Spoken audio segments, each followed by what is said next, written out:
In this video, I'm going to do an example of maximizing revenue. So take a moment and read the example. So to maximize revenue, we need to come up with a revenue function. Well, revenue is defined as being price times quantity. Well, that is an equation, but unfortunately, it has two independent variables, price, P, and quantity, Q. So we need to come up with a constraint equation that relates P and Q together. And so we have that right here. This equation that we are given is our constraint equation. And this constraint equation is referred to as a demand equation in economics. A demand equation, which you will see a lot in various examples in this course, is an equation that relates price and quantity. And so Q stands for quantity, P stands for price, and they are related to each other through this particular equation. So it is a demand equation, and it is also our constraint. So what I'm going to do is I'm going to rewrite my revenue equation by taking out Q and putting in what Q is equal to. 1,800 minus 0.3 P squared. Let's multiply through the P. We get 1,800 P minus 0.3 P cubed. Now here is my revenue equation in terms of P only now. And so we want to find the price. That's what this says up here. Find the price that will maximize revenue.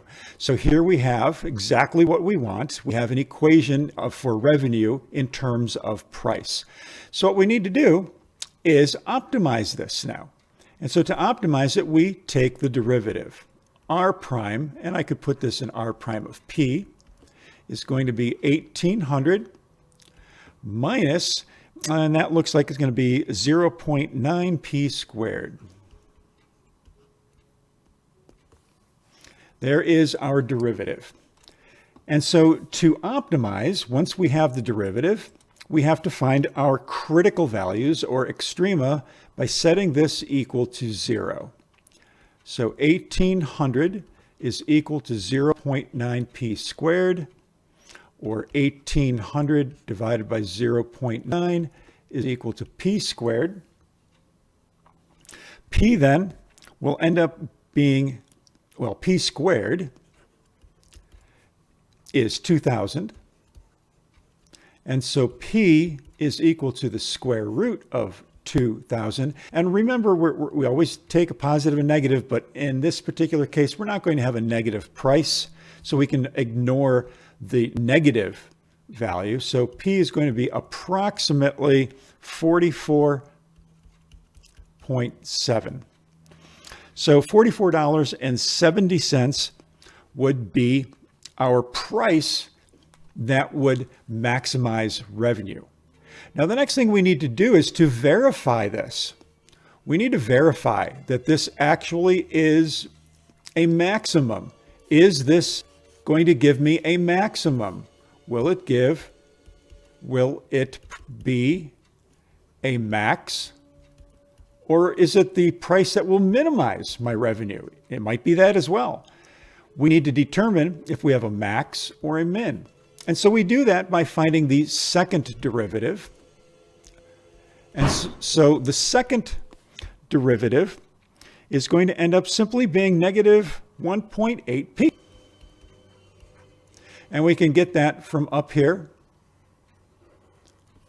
And negative 1.8 P, we want to then evaluate that at 44.7.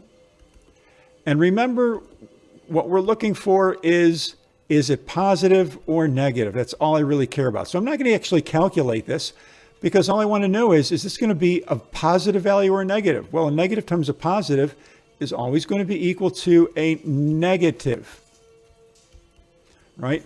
So since it's negative, We know that it is concave down at this point, which means we have a maximum. So this is a relative maximum, and that's what we are looking for. So P of $44.70 is the price that will maximize our revenue. And the last thing, it asks us to find the maximum revenue. So to find the maximum revenue, we go back to the revenue equation in terms of P. And so the revenue equation, once again, was 1800P minus 0.3 P cubed. And so we evaluate the revenue equation in terms of the price that will maximize revenue. And so we get 1800 times 44.7 minus 0.3 times 44.7 cubed. And that's going to come out to approximately 53,662. And that is a typical revenue problem. You need to create the revenue equation. You need to recognize the demand equation and know that it will be your constraint equation. And you need to optimize it.